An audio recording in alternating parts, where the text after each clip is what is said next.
Hello, welcome back to Grow Big English, Grow Bigger in English with Grow Big Channel. Welcome back, friends. Welcome back. Jadi, selamat datang di Grow Big Channel. Hari ini kita akan belajar tentang simple present tense. Jadi, di video kali ini kita akan belajar bagaimana cara menggunakan simple present tense. Kemudian, apakah itu simple present tense? When will we use it? Kapan kita pakai? Dan bagaimana cara membuatnya? How we can use it. So stay watching this video and we will start it. Jadi, yang pertama, kita gunakan simple present tense untuk mengatakan universal facts. Jadi, fakta-fakta umum yang ada di sekitar kita. Jadi, sesuatu hal yang terjadi secara nyata di sekitar kita. Jadi, contohnya adalah 2 plus 2 is 4. Jadi, 2 tambah 2 adalah 4.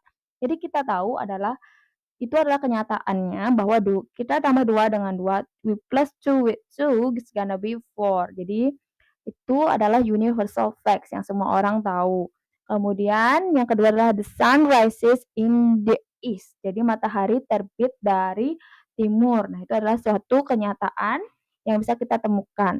Jadi we use it for universal facts. Jadi fakta umum yang ada di sekitar kita. Dan yang kedua adalah for permanent situations. Jadi situasi yang terjadi secara permanen. Jadi terjadi secara umum dan masih terjadi hingga sekarang. Yang hal-hal yang tetap dan terjadi secara permanen. Contohnya, I live in Bali. Jadi aku tinggal di Bali and still until now, dan masih sampai sekarang.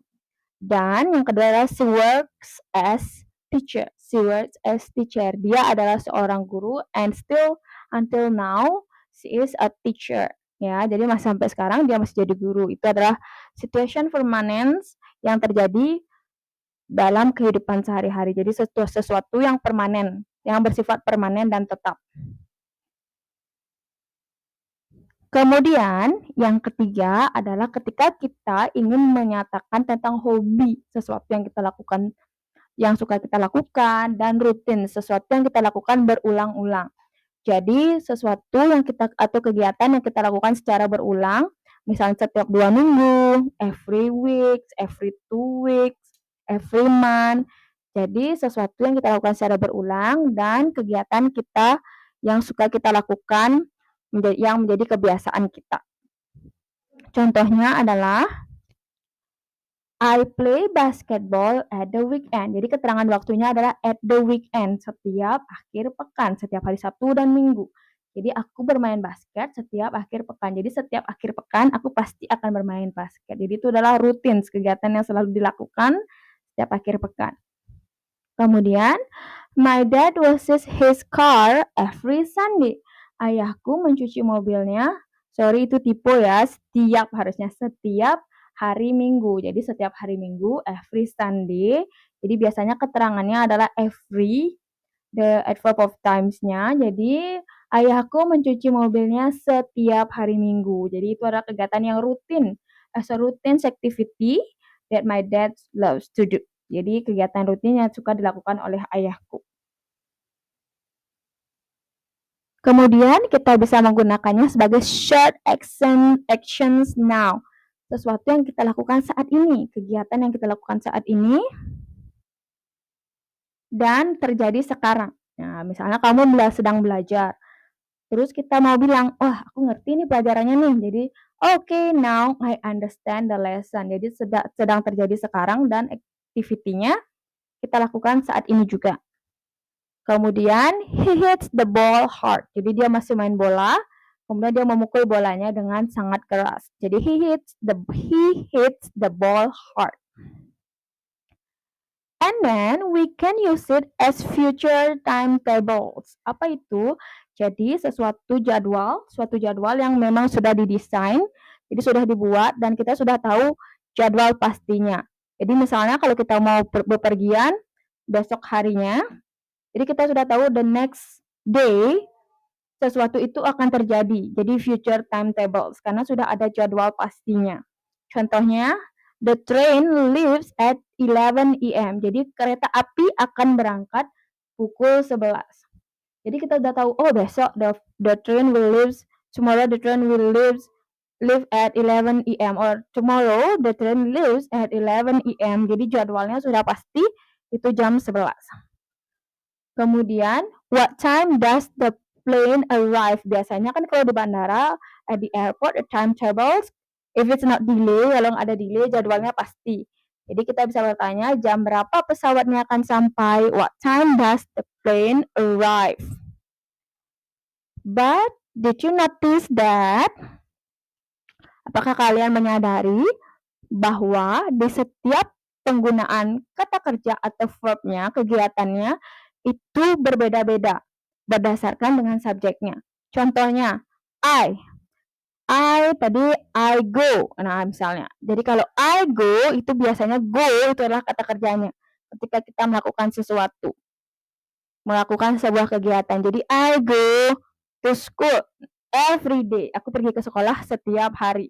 Tapi kalau subjeknya adalah kakakku, misalnya kakak perempuanku, she, jadi subjeknya berubah menjadi goes. Go-nya ditambah dengan es. Nah, itu adalah penggunaan verb dalam simple present. Jadi untuk subjek I, you, we, dan they, jadi untuk orang saya, jadi untuk kata ganti orang saya, mereka, kamu, dan kami itu base verb. Jadi base verb. Verbnya tidak isi s atau is. Tapi kalau dia untuk orang yang kita bicarakan atau kata ganti orang ketiga, misalnya dia perempuan, dia laki-laki, atau nama orang Andi misalnya, kemudian binatang, hewan, tumbuhan, benda, itu kata kerjanya ditambah s, is, or ies. Jadi contohnya adalah di sini I eat dinner. Eat itu kata kerjanya makan malam, jadi makan sesuatu. Watch TV, menonton TV, dan study math after school, belajar matematika setelah sekolah. Notice there that kata kerjanya tidak ada perubahan. Eat tetap eat, watch tetap watch, dan study tetap study. Tapi akan berubah ketika dia berubah menjadi he. He eats dinner. Dia laki-laki makan malamnya. Eat berubah menjadi eats. Menonton TV, watch berubah menjadi watches. Dan study berubah menjadi studies. Jadi, penggunaan kata kerjanya akan berubah sesuai dengan subjeknya.